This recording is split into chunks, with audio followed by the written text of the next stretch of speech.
Hello, X-Plane glider pilots. Joe Todaro here. Today we are at the famous Harris Hill Gliderport in Elmira, New York, Soaring Capital of America and home of the National Soaring Museum. It's in the Finger Lakes region of western New York. So here's what we're going to do. We're going to do our touch and go in the X-Plane ASK 21 B21 Adrian glider. It's awesome glider. It's one of our favorites. Um, and motorless, of course. And so here's what's going to happen. We're going to do a winch launch using X-winch. We're going to, at altitude, we're going to release the glider. We're going to bank left, go down to the end of the hill, do a 180 turn, and return back to the airport to do our touch and go. And here's the winch launch, and then we'll pick it up from here.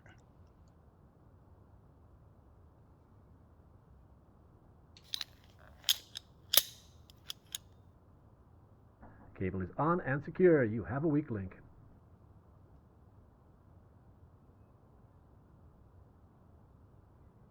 All clear above, behind, and in front. Take up slack.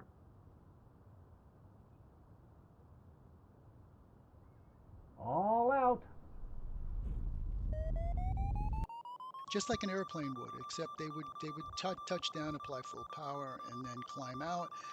And what we're going to do is, since we don't have a motor, is we're going to have to go to the end of the grass strip, dive. It's a small clearing. Harris Hill is 728 feet high, AGL, and it's a tremendous hill. Anyway, so it's just enough clearance where we could dive out. We get a little close to the trees. It used to be bigger, the area, in the 1930s, which was 90 years ago when they used to do bungee launches. Off the hill. Anyway, so we're going to dive out. We're going to climb up, go to the end of the hill. We're going to come back and do our landing. Um, it's so much fun. I think you'll enjoy it. I hope you'll enjoy it. Um, anyway, I've included some links at the bottom of the video that'll take you to some of the information that I've been giving you. If you ever have a chance, definitely get out to visit the National Soaring Museum. Okay, in less than a minute, we'll be flying over the National Soaring Museum. Don't be fooled by the size of the building because the museum itself is all underground. It's huge. In fact, they have like 98 gliders. 35 of them are in the museum itself. Some of them are even hanging from by wires from the ceiling. The other ones are in storage in that big building that you'll see out there. It's the giant hangar. I think you'll enjoy it. Oh, by the way, that dive that we're going to take in the ASK 21 at the end of the runway there off the cliff, off the hill, that's the way we used to launch hang gliders. I was a hang glider pilot for like all during the 80s for 13 years, 1,000 hours there. Anyway, we call that cliff launches. And boy, was that exciting. I missed that. That was a dream come true for me. I also flew here in real life with other members of my club during a snowy Thanksgiving weekend of 2016. It's called the Harris Hill Annual Snowbird Contest. During the award ceremony on Saturday night, my wife was with me. I was awarded a plaque for a 12-minute spot landing.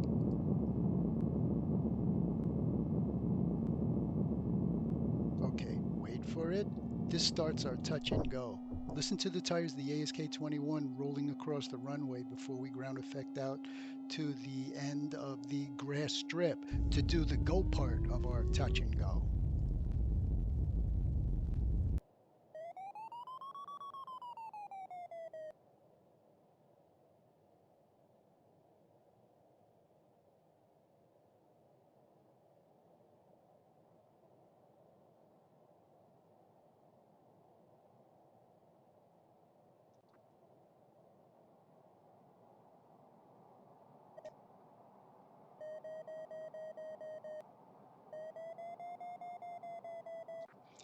Here's a little of its history.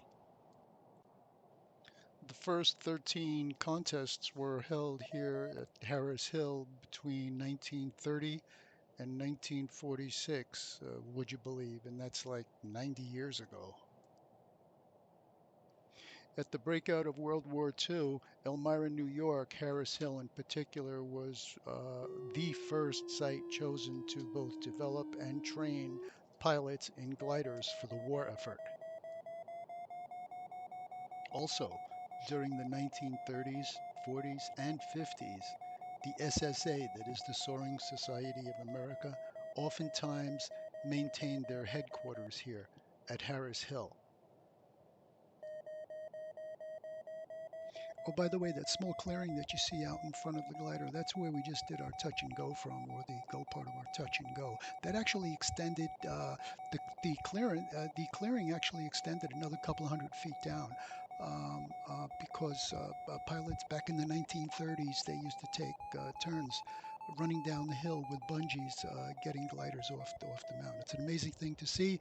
If you're interested, they have dioramas in the museum showing exactly how that was done. Boy, that scenery down there sure looks pretty, especially in real life. Anyway, shortly we'll be making a right base to final onto runway 33 for a nice landing.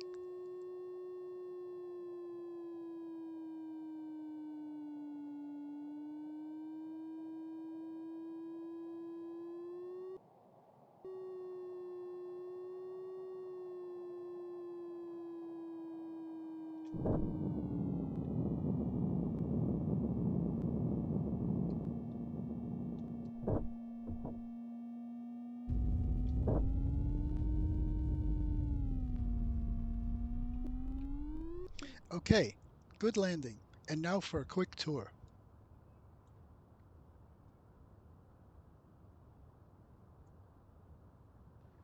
This is the National Soaring Museum, which is completely underground. If you ever get a chance, go check it out.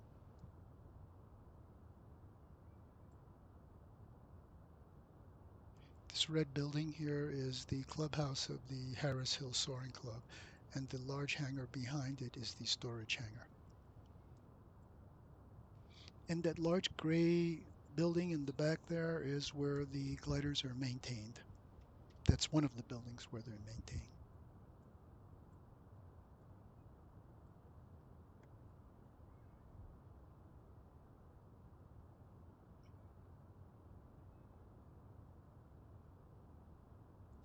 Well, hope you liked the video.